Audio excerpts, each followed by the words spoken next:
Hello everyone, everything I'm about to show you in this video has been checked by the mechanics at the shop where I am right now, so don't worry. Together, we're going to fix your car's problem thanks to this information. When your Honda shows the low brake fluid message, it's like the car is speaking directly to you and saying, hey, I need a little attention here. Something is dropping that shouldn't be. But stay calm. This doesn't always mean a serious leak or an expensive repair. In fact, many mechanics have found that this message can appear even when the car is still braking perfectly. It all starts with the fluid level in the reservoir. This fluid is what transmits the force when you press the brake pedal, so the system monitors it constantly. But here's the interesting part. The level can slowly go down even if there's no leak.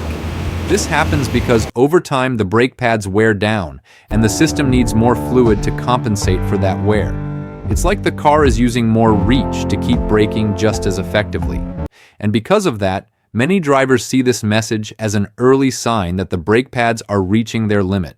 The car isn't just warning you about the fluid, but indirectly about the condition of the brakes. It's a smart warning that appears before the problem becomes serious. Several mechanics at the shop explained to me that when you replace the brake pads, the fluid level often returns to normal without needing to add more.